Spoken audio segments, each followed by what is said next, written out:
Hi there, and welcome to the Homestead Education Podcast. Do you have a homestead, farm, or just dream of a rural life? This is a show to help you and your kids grow your own food and grow as a person. I'm your host, Kody Hanner. I'm a homesteader, homeschool mom of six, and small town enthusiast. I was raised by an old school rancher and blessed by the grace of God to have been exposed to so much of what rural life has to offer. Join me every week to talk about homesteading, homeschooling, and growth with a homestead education.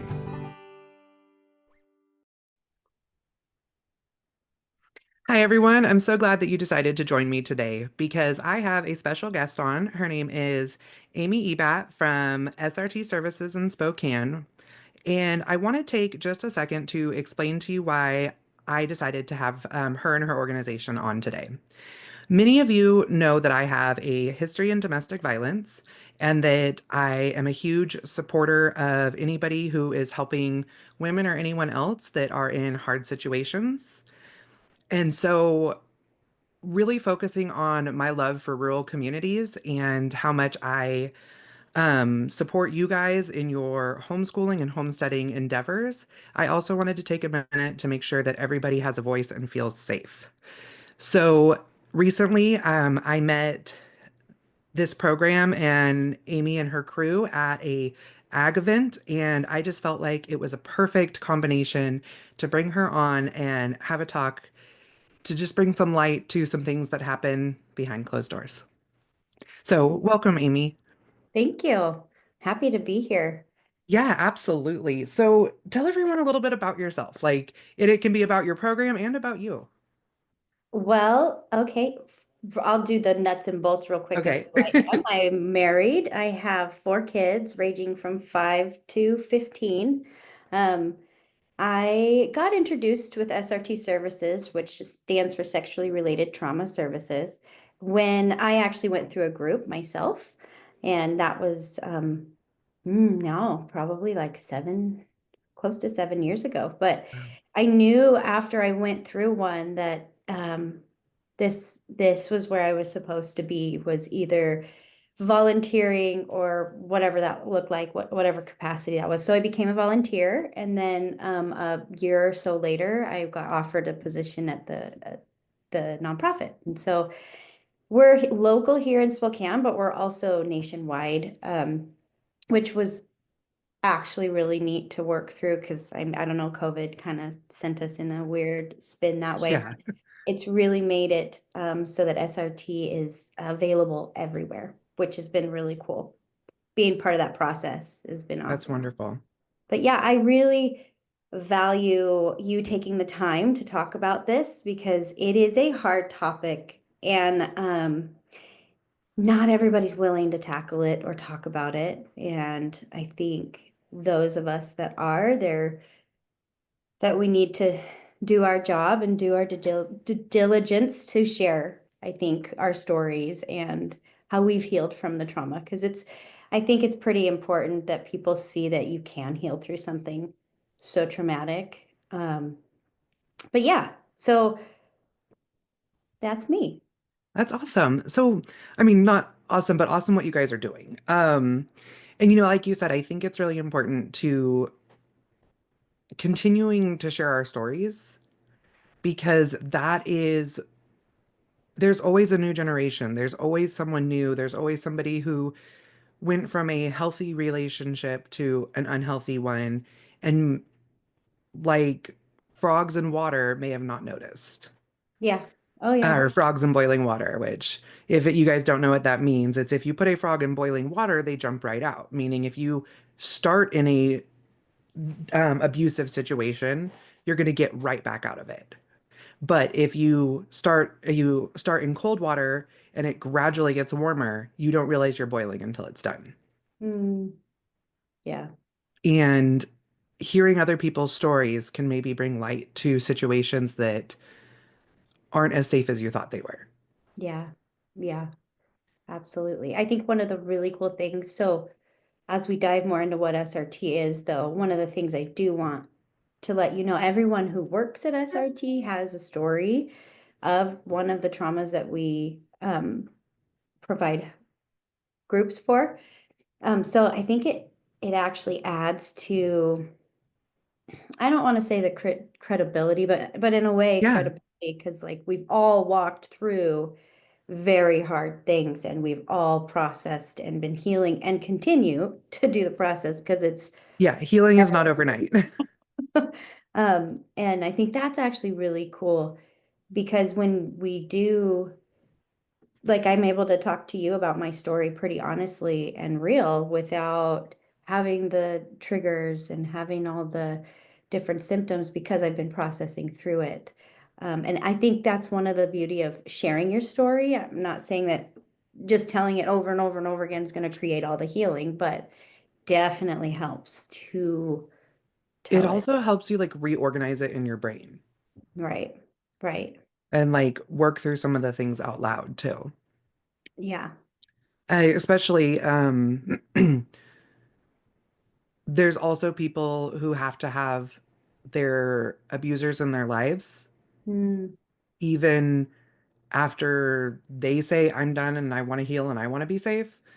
And so when you have to hear that voice all the time, you need to be able to have your own voice somewhere else. absolutely. It is imperative that you have your own voice, really, and somewhere else, and even in your circle. But I I don't know if can I tell you a little bit more about SRT You absolutely so can, that yeah. we can So that you yeah, can. sorry, we kind of just like we're like all going like sideways and deep and You're let's fine. I just let's want. talk about exactly what sexually related trauma is and your program. Yeah, so well, what SRT is existence is for, wow, I said that, fumbled over that, is really to create awareness regarding sexually related trauma. So we narrow in on sexual abuse and assault, past abortion, and miscarriage and stillbirth. So those are the three traumas we cover, and in that we provide free support groups for men and women that have been through sexual abuse and assault and past abortion, and then support group for miscarriage and stillbirth. And all of those are free and they're 8 weeks long. Um, and what we do is we go through a healing action a week. Like we talk about how we heal in community and what that looks like. Where's your community? Kind of zeroing in on some of those things. We talk about our poor coping skills around the trauma and what coping skills we kind of learned or became habit after that and recognize those. We've replaced the lies with the truth, so doing some rewiring there. And this is really peer led. It's ran by two facilitators and only eight people in the group. So you have six participants and then two facilitators. And the facilitators aren't there to teach anything. They're not licensed counselors or therapists or anything. They're just there to facilitate. Oh, sorry, that was weird. I had a little fluttery thing. Sorry, they're just there to facilitate um, conversation and help process different stories. Do you see that? Yeah, I do. It's like a little fuzzy, but it looked like a little something like flying. It landed. It's Okay. just a fuzzy. But yeah, so we do those groups, and then we also go and attend. We'll go to churches and we'll share about what we do at churches, and also help staff kind of learn how to have conversations with people and navigate trauma and look for signs of trauma and what to do when they come to you, things like that. We like to help educate the community as much as possible. So if a business wants us to come in and help them. Um, Start having that conversation of going through healing and trauma and what it looks like. Yeah, we do that too. So, and then we also have our podcast where Rachel and I, we share our stories and just the things that we've done to help our healing and what has worked and what has not. And I love that. I mean, I think there's so many times that I wish I could have had somebody to it's sometimes you're not ready to talk about it, but you need to almost have those like quiet conversations. yeah, I know for me, it was. I would have loved to have something I could listen to or somebody to tell me, hey, it's okay to stay in bed all day Yeah. because it's hard. What you just processed this last week or yesterday or whatever, or currently, it can feel like it's going to take you out and it's okay to rest through it. Like I Hmm. would have loved for somebody to tell me it's okay to ignore the laundry right now. Right. I will get it done eventually, right? And I think that's one of the heart of Grace and Grenades, the podcast, was just to bring some um, a community and some support in that way to let you know that, you're not different. And a lot of what you're going through is actually quite common. And yeah, and also bring some tips and things that can help. I definitely know for me, I felt like I wanted to control everything. Mhm. So, yeah, like you said, the laundry, if I was in control of the laundry, I was in control of my life. If I Right. was, in control of food, if I, like, and I went like super hyper vigilant into all those things and then Yeah. would crash and have guilt over the rest I needed. Right. Right. And that's still a constant process now. My husband's like, you were going to work until you die. And I'm like, yeah, possibly. See, and that's one of the things, like knowing that other people are also struggling with it. Maybe they've done something that can help that I can try, or maybe they've tried and failed, and then I don't feel so bad because that's part of our story too, right? That we try all these things and we don't always succeed, and then we get it feels like thrown back into our I like to say old self. And then we have to work back again. Like Yeah, what's going to work? What's going to help? And um, it's a totally a giraffe on skates. That's how I would describe working through your past and your trauma and your hurt. It's just like nobody knows how to do it really eloquently. We're all a bunch of giraffes on skates. So it's I gonna love that. it's gonna look like different and funny for everybody. And I think if we can just let people know that, there's a little less pressure, there's a little less shame um, regarding all of it, really. Yeah, I 100% agree. So, are your groups only in person or do you have online options for those? Yeah, so we have both in person here in Spokane and then online anywhere in the world, really. That's great. Yeah, we have facilitators all around the nation, um, dispersed, and so they will just team up with another facilitator and do it through Zoom. And I know a lot of people worry about it through Zoom, but I can't tell you how many people still they try it and then after the 8 weeks they're like, I was scared of Zoom, but I so glad I did this. Well, and a Like, lot of times when you're talking about sexually related trauma, that can be really hard to verbalize sitting next to somebody else, being in a room with other people, because it's yeah. a very personal body thing.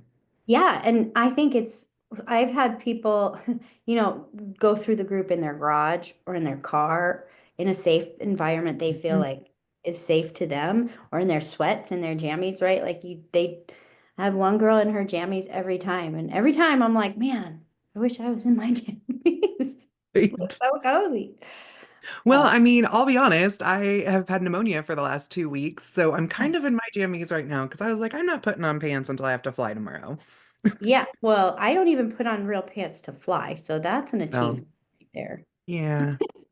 Only reason I am is we're landing early enough that I'm meeting up with like the Oh, event people like right. Okay, after we that makes land, and I feel like it seems like more work to have to find a place to put on real pants. after, yeah. So I am Yeah. doing like the stretchy skinny jeans though. So Okay, yeah. Okay. yeah. So, maybe those are real pants. Happy medium. Yeah. So I really like how you guys are bringing awareness to SRT because it's not just what everybody imagines. Right. Everybody just thinks that it's either like, I mean, I guess I'll just say it like rape or molestation. Like, I don't talk about a lot of this stuff on my podcast, but they're not bad words either, you know? Right. Well, yeah. I don't know about you. I know for me, it was even my view around abortion was different Hmm. before I started here. It's a lot of women who are just making the decision to have, my body, my choice, that kind type of minded person. It's really not. It's I had a conversation with a lady one time. I said, I don't think it's a decision. I think it's the hardest choice they ever made. Oh, I can't tell you how many women go through my group, and I lead Savanon, which is a sexual abuse victims anonymous. I have several women that have gone through, and that is just part of their story. And they truly, truly, and even I, if I had been in that situation, would have probably made the same choice because it was such a dangerous environment. Or what if Hmm. it's with your brother, right? Yeah. Like, what if your brother was your abuser or your dad? Um, Hmm. and I know that people will always have a, but you could, right? But you could have. That's just when you start getting into these stories, you start seeing somebody who was so broken and so Hmm. lost and really, truly was doing what they could to survive. Yeah. And And, I think, I know a lot of my listeners are, very conservative, family centered. And yeah, I absolutely, like everybody who's listening, I absolutely salute that and support that. But you also have to look at the person who's going through it because it isn't just one story. right. No, and they're all very different. I mean, and it's hard because sometimes going through trauma can make us very hard and very even loud spoken about our beliefs around what I had to do, right? What I had to do is what I had to do. And Hmm. it gets more shame based and more where I mean I watched can't tell you how many videos and reels that I'll see about women who are ripping down the pro-life signs and they're like, why are you doing that? They're getting in their face. And it's like, well, hold on. Hmm. This woman is probably actually experiencing a lot more than you Yeah. realize. I Um, think you can be pro-life and pro-person too. Absolutely. And I think I didn't mean to come on and get all No, over it, no. but I think it's with a the really sexual important abuse, conversation. it's the same thing with sexual abuse. I mean, I went through a group and my thought was, "Ah, I'm rare, right? Like what I went through was these were my thoughts was disgusting and gross and I'm rare and it doesn't happen to everyone and it permanently damaged me forever. And just going into one of my groups was enough to go, oh my God, there are so many more people that are struggling and gone through very similar things and like that are struggling to have self-worth and learn how to be self-disciplined because of different things and on the other side women and men who struggle with control issues and emotional immaturity and a lot Hmm. of that comes from our stories and not realizing that we're not alone, right? Like Right. I can't tell you how most of my life I felt like I was alone and working here I've realized that it's more common than we realize. When we talk about it, it's we like to use the statistic 50% of American adults have experienced one or more of these traumas. That's not including kids.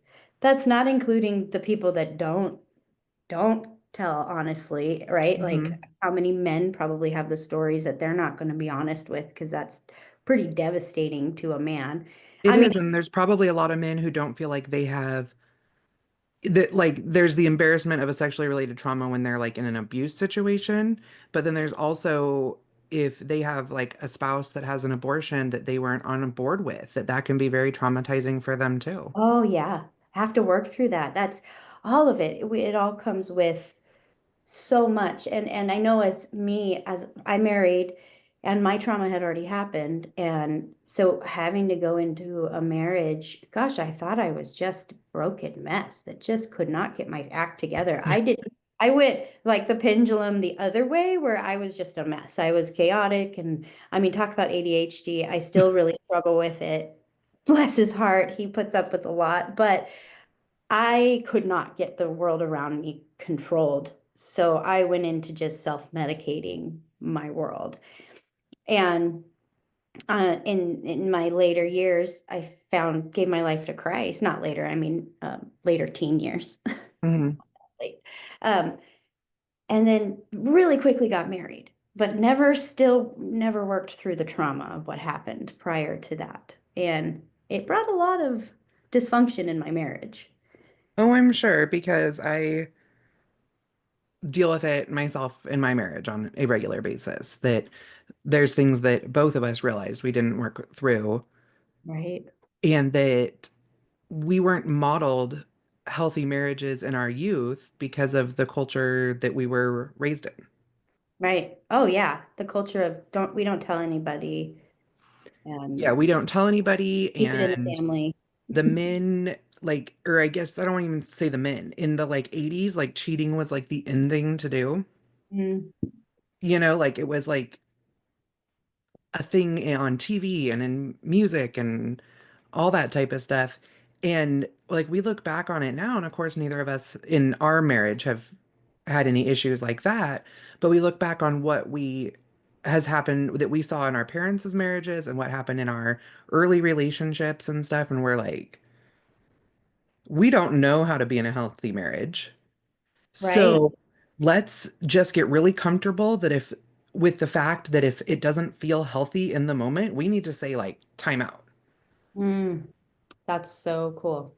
I love And that. like, I'm not saying we've never gotten to a point where we were yelling at each other or, anything. Cause I mean, come on, like I said, I mentioned before, like we don't have a perfect marriage, which is why we're really good at helping other people work on their marriages. Yeah. Yeah. Um, but we take that moment and we say, this doesn't feel good. I don't know what doesn't feel good about it, Mm, but let's take a minute. Let's separate, come back, not like separate, but separate physically, yeah. and then come back and talk about what didn't feel right to us in that moment. That's so wise. I love that. That's emotional maturity going, okay, wait, something's off. I don't know if it's you. I don't know if it's me. I don't know what. So let's take a moment and process in our own space. That's really, really cool. If we could get the world to do that. Right? And we even sometimes, depending on the disagreement or how much our kids were involved in it or whatever, we'll come back with our older teens and say, like, hey, we want to talk to you about what just happened between us. Mm, Like, you might have seen us have this disagreement, or we had this disagreement, and we want to make sure that you understand something about it. right, right. Kind of bringing them in so they don't have this um, what is it? Well, I mean, if they don't know, they're going to make it pass a judgment or worry that mom Mhm. and dad aren't okay. And yeah.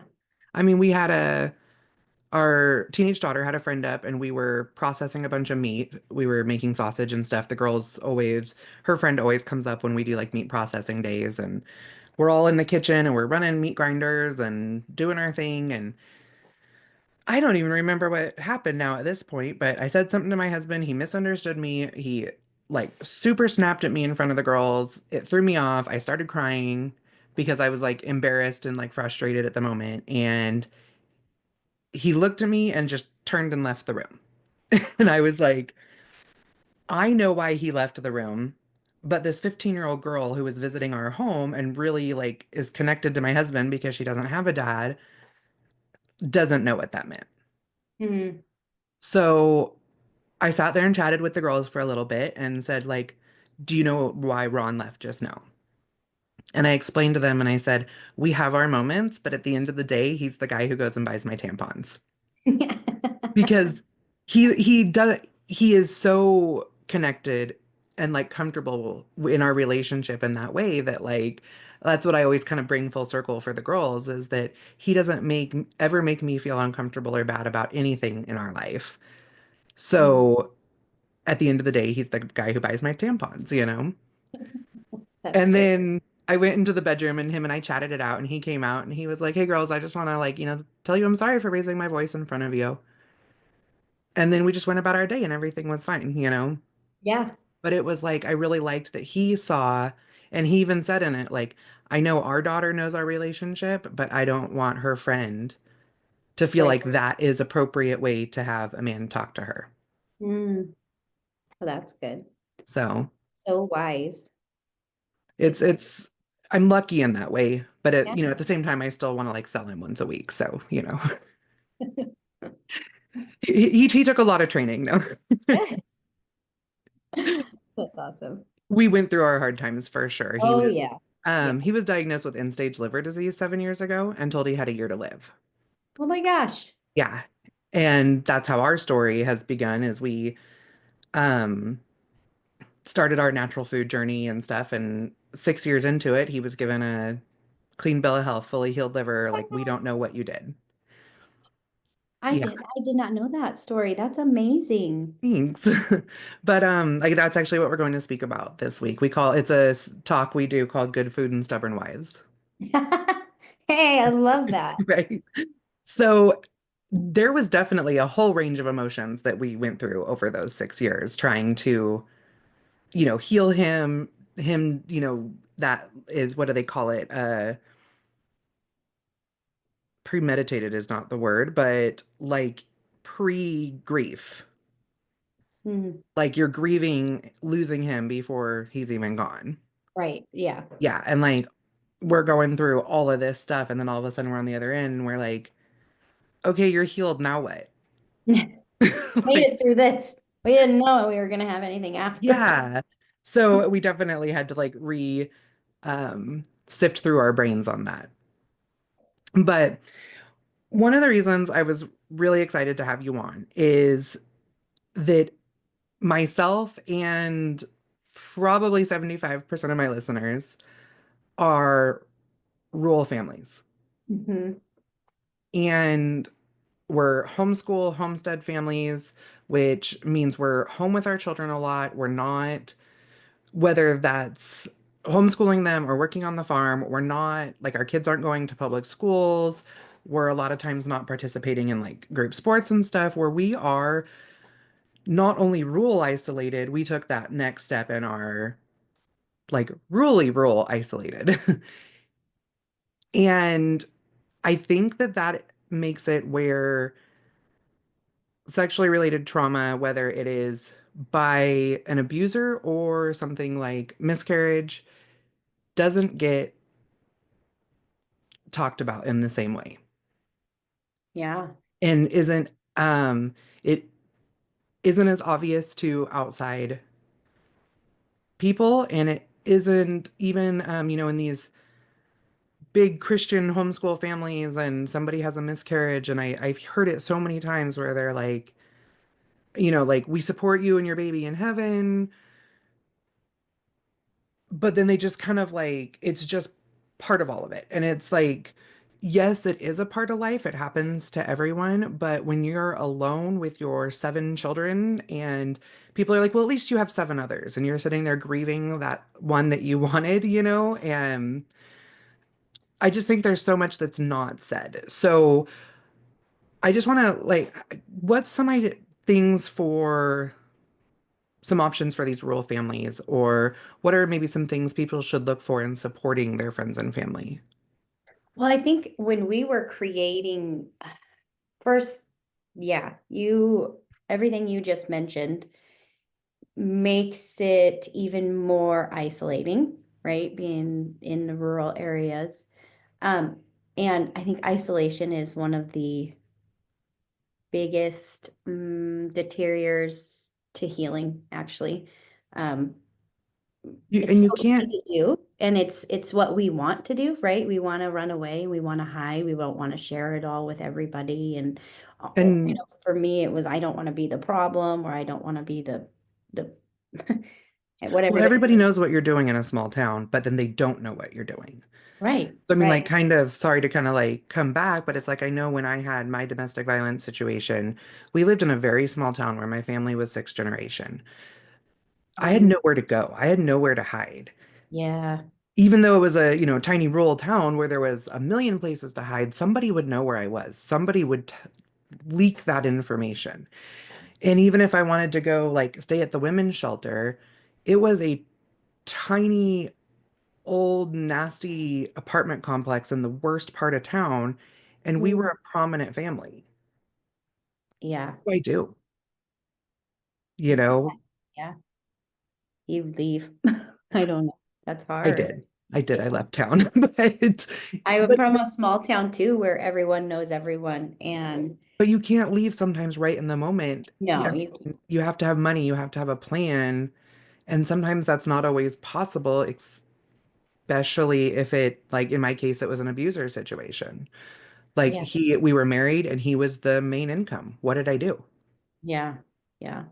In rural areas, that's just so much harder because we just don't have all the resources. Like here in Spokane, we have multiple women's shelters and Hmm. different shelters that you could have gone to, but rural, that's hard. And like you're saying, everybody knows everything, or at least they think they know. Hmm. Um, that's really hard. I don't really know.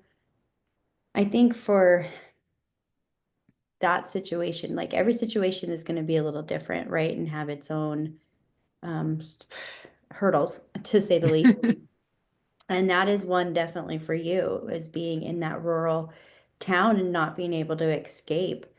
I don't really know how I would have personally been able to work through that.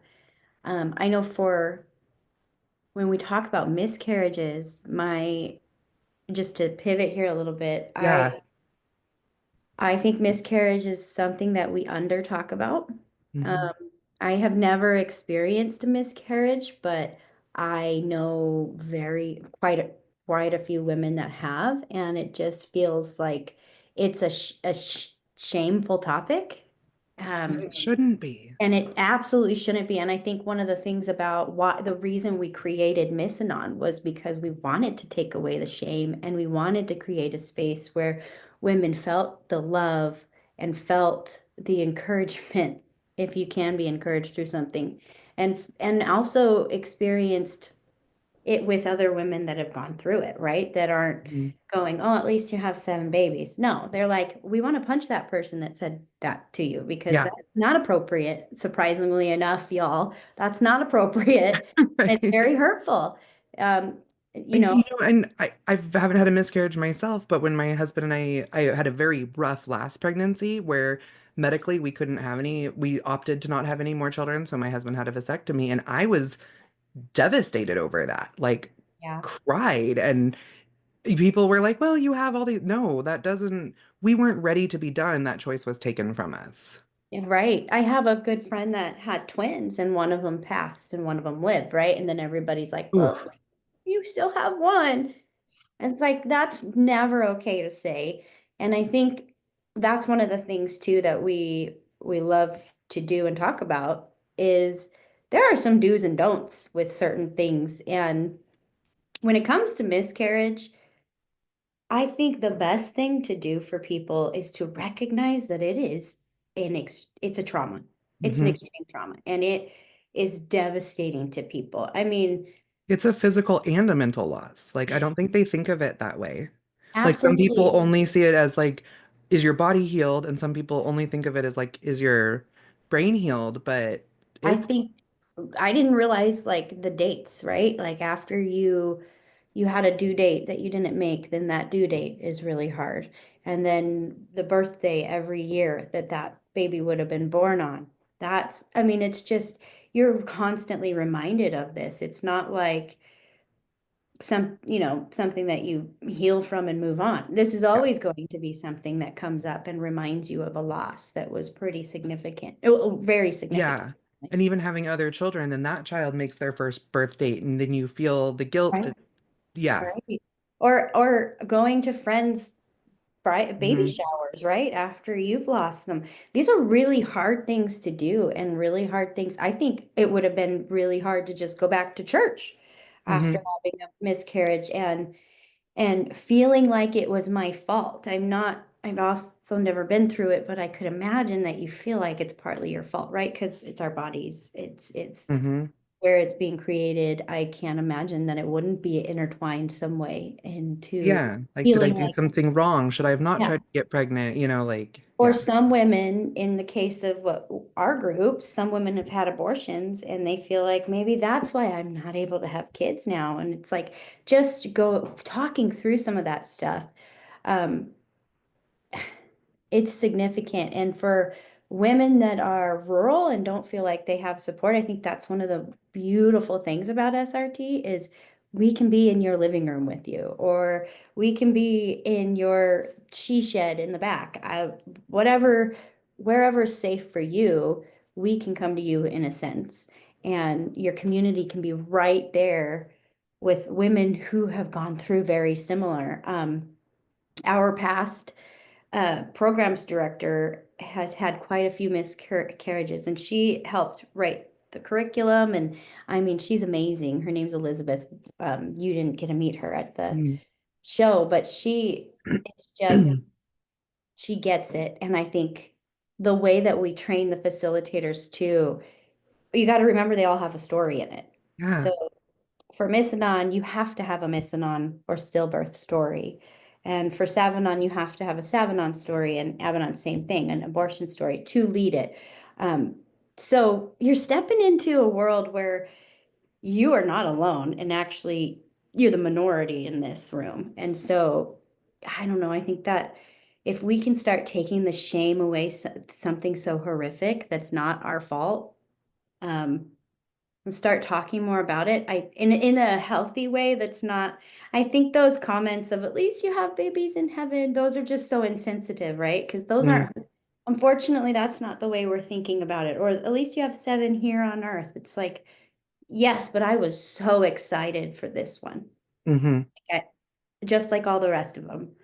Any of them would have been a heart loss and break. And so I think for me, when I come across a woman that's had a miscarriage or stillbirth, I mean, compassion is the first thing that I just, if they allow hugs, hug her and say, yeah, you were never meant to go through that. I always ask their baby's name. Yeah. Oh, that's beautiful. At the end of our miscarriage, we have a celebration ceremony that we do, and they get to, if they hadn't named their baby, name their baby or put their baby's name on a little stone and with big prints. It's beautiful. But Oh, but I yeah, feel like it makes their baby real to someone other than them. yeah. Well, yeah, acknowledging the life is pretty significant. Um, and eventually we want to actually make a Miss Sanan for men as well. We're not there yet. I Um, think that would be amazing. My husband hasn't experienced it, but with our youngest and the health issues we had, he was a wreck. oh yeah, yeah. And he's still like, I mean, last night we were laying in bed with the littles and talking about, we were telling our 5-year-old about some of the things when, like, his birth story, you know. And so he wanted to see pictures. He has really limited language, so like sometimes we have to reiterate lots of things for him. Hmm. And so we were telling him little pieces of the story, and my husband's like, "You had daddy scared from the beginning." And I remember because they thought that maybe he might have Down syndrome, but I had blood clots in my lungs, and so I was on blood thinners. So we couldn't get a good genetic testing till I was 24 weeks pregnant. Okay, yeah, So like not that it would have been a problem if he was Down syndrome, but they said, we have to be concerned about heart issues and all this stuff. And it's like we couldn't get an answer for weeks where we were just scared the whole time. yeah, yeah. So like, and I know how much that affected him. So for guys to have a place to talk about that. Yes, yes. And it's so fascinating. We just had a men's group of Savanon graduate, and I just am amazed after talking to the facilitators just how this process of just processing together is so freeing for men. And I Hmm. think that's partially because one of the things, I mean, we all do this as humans, we isolate, but I don't know about you, but my husband doesn't have a ton of friends. It's not like on his to-do No. list to find friends. In And a fact, lot of he's his always like, friends are like guys from the fire department and stuff. Like, yeah. Well, and he has his work friend and like couple friends, but not like me. I have my work friends, I have all my kids' sports friends, I have my like really, really close cinnamon roll people. I don't know. right. He doesn't. And so I think with men, I think it's pretty common to just basically pull your bootstraps up and carry on and continue forward. And but while probably struggling with the shame of what happened or the shame of what you've been through and feeling like a fake, right? I'm not a man. For sexual abuse, that's pretty Yeah. common, is feeling like I'm not a man. You have no idea what happened to me.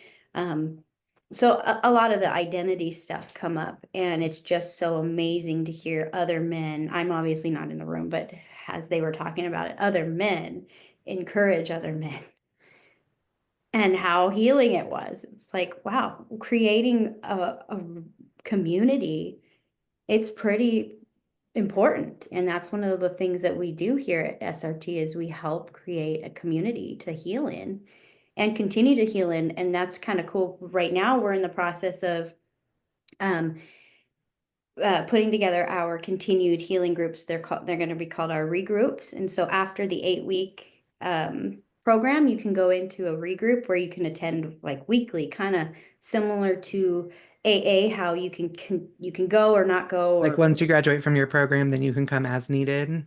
yeah, yeah. And that's going to be launching, I think, here in the fall, which just continuing that community is huge. Having a space to talk through similar issues, right? That we all struggle with, that we all feel like we're alone in. Right? Something that it took me a long time to understand is that sexually related trauma isn't always, like I said, rape or molestation. No, definitely not. And we, Um, Sorry, and we talked about the like miscarriage and the abortion, but there's like another piece there that when you are in like an emotionally or physically abusive situation, it's hard to like put it into words the right way, but even relations with your spouse can be considered sexually related trauma if there's the emotional and physical abuse happening with that. oh, And absolutely. I think a lot of people don't understand that and the shame that people carry with that. Right. I think it's been that's one of the actual um, realizations that I've had since I've worked here is the marital sexual abuse and what that Hmm. looks like and how um, we like to say that sexual abuse is a pendulum, like it goes from voyeurism, so like someone just flashing you to all the way to rape, molestation, right? Those are like horrific, but in Hmm. between falls a lot of different things in Yeah. between, right? And it's like that for married as well. I one story where a woman wasn't allowed to eat unless she slept with her Hmm. husband or and different things like that. That is sexual abuse too. Maybe they're not forcing you in a They're mentally physical forcing way, you. but emotionally, mentally, Hmm. absolutely that's sexual abuse, especially if it has to do sexually, and usually it does. It Yeah. Um, Sometimes the manipulative apologies come with it. right. Oh yeah, absolutely that. Um, And, when you go to seek help, whether that's from a counselor or from law enforcement or a women's shelter or whatever, when you say he hits me or he calls me ugly or he, withholds money or whatever, they're like, "Ooh, let's handle it." But to say like I was yeah. forced to have relations with my spouse, that doesn't compute for everybody. Right, because that's in a marriage and it's for some Exactly. reason okay if your husband forces anything because it's in a marriage. Yeah, I would agree. I've heard very similar things and I disagree with that approach because I know now that I'm in what I do that sexual abuse happens in a marriage and it is abuse and it's just as severe and traumatic as physical and emotional and mental. And usually all of those are involved, right? And it messes with your head throughout because when you have the person who's supposed to be your safest person Hmm. is your most dangerous, when you go into future relationships or anything, you're always questioning who is the safest person. Right. My husband and I discuss this a lot. He has PTSD from Iraq. I have it from domestic violence. And what he doesn't always understand is he's like, I don't know, I only have issues when I have dreams or something. And I'm like, that's because your enemies are on the other side of the world. Mm, Your enemy, my enemy could be you. right. Right. Yeah, that's true. I never thought of it that way. I think, and until we can really narrow in on the things that are triggering us, it's gonna trigger us, Mhm. right? And I know it's hard because your story is, like you said, was supposed to be the safe person in your life. And now your husband is that safe person in your life, but like your mind still has to catch up. Your brain still has to do the rewiring to go, no, we're safe. He is safe. Okay, we're not there anymore. And that's a process that takes time. Yeah, I mean, even yesterday, money's a little tight. It's, normal marital stuff, and we own three businesses. Like, it's always an up and down process, or one business is paying for the other business, and, Yeah. and he needed to go to town and run some errands, and none of our deposits were coming until the next day. And he's like, well, I need gas to get to town. We live 45 minutes from town. And I Yep. was like, Yep. I don't know what to tell you. I don't have any money to give you to go get gas. And it was really frustrating to him. And so the kids were all like, "Oh, I have $5." And our 7-year-old was like, "I have $19 in quarters," Like, so everybody's like gathering their change. And I was like, "Oh, I forgot I have $30 in quarters in the bedroom." So we're like gathering up enough money for a tank of gas. And we told all the kids, like, we'll pay you back tomorrow. Sorry. And I think that that's a normal, I mean, I think every family has had that moment, Oh, yeah. like Definitely. digging through couch cushions to like buy milk or something. Yeah. Oh, we definitely, like just 2 weeks ago, transferred a little of our son's money over to ours to get gas. Yeah, exactly. Like when we get paid, we'll transfer it back. Like my daughter has her own bank account and she's always like, "Mom, you can if you need something, you can pull it out of my bank account." I'm like, "Oh, yeah, it's already empty." Yeah. Mhm. But yeah, she's 16 and works for me, so. It's your But money. yeah. So my husband was a little frustrated and as he started to walk out the door, I said, "Thank you for being flexible today, hun." And he was like, "I know, I'm sorry. I'm not mad at you. I'm mad that our businesses aren't being sustainable." Right. And I said, "I think that's really fair, but who runs our businesses?" Me. And he was like, "Oh, so that does feel like I'm mad at you." I was like, "Yeah, it does." And he's like, "Okay, well, I got to run my errands. We'll talk about it when I get home, but thank you for saying something." And Yeah. even in that moment, he was trying to smooth it over, and that still felt like put my guard up, like flag everything because he's mad at me because the businesses are a reflection of me. Mm, And so mm. it's like that constant rewiring of thoughts. And there's times that that would have been a 3-day long fight between us versus now it was only 3 hours, like, Gross. That's I right? Like so see. exciting. Oh, that's awesome. But it is like that rewiring of your brain all the time. So, Yeah, definitely. um, so we're getting closer to the end of our time. So I just like kind of a wrap up. You were saying like you don't know how to help someone like that's in a rural situation. I just want to put it out there. There are usually shelters in every community. Even our tiny little town of Bonners Ferry, we have a place called the Hope House that my family donates to all the time. We donate meat and crayons for kids and everything else, but we don't even in our county, we do not have a women's shelter. So there was two women living in their cars just last month, and the Hope House was caring for them. So there are women in your community, or if there's a program like this in your community, find a way to help out. Or if you're somebody who needs to reach out to that, your county health department or somebody probably has a contact for you. So do that, reach out.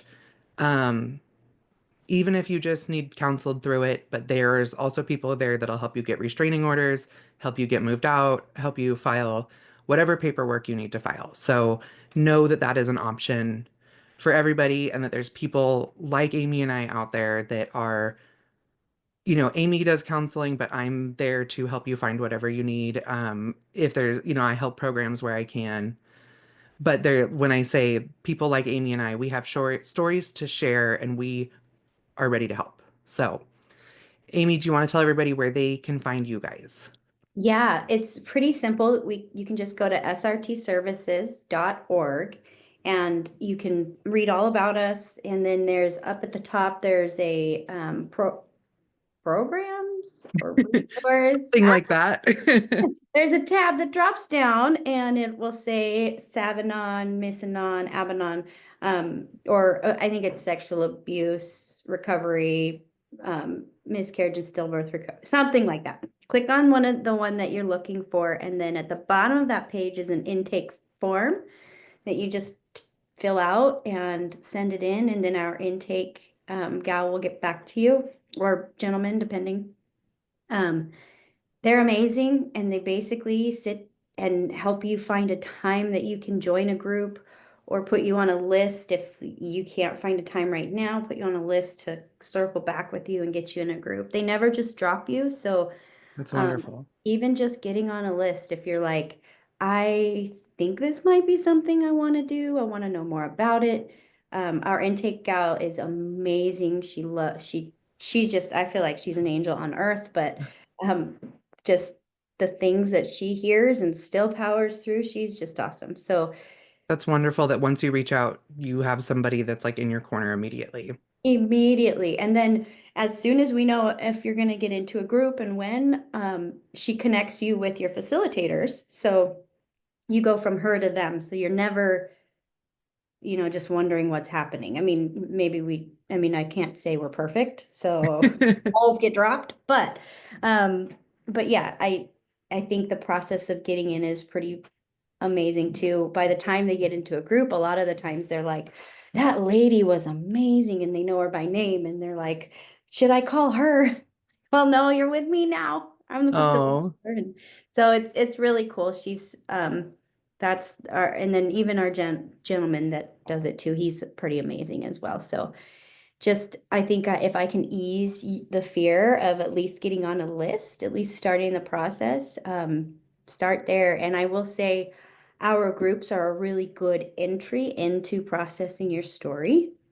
That's one of the things that it's also a great, like, if you've been in counseling and you have this story but haven't really talked about it in counseling, you can start with us, bring it back to counseling kind of thing. Or we've also have a lot of counselors send their people to us just for another space and environment to process. And so I mean, anywhere you are in your healing process at the start, at the acknowledging that you even have a story part, we're here for you. Um, but yeah. well, I really appreciate you coming on today. And it's actually, I have the same question I ask everybody on the show, but it's actually how our two booths got connected, is that both of our stickers said something very similar. And Oh, my catchphrase is keep growing or I'm growing. And I believe your guys's was something similar. So, yeah. Real men grow. I think that was what okay. the shirt.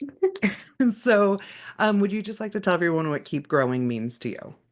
Yeah, for me, I think as a human being, I'm messy and I've got a lot that I bring to the table from my past.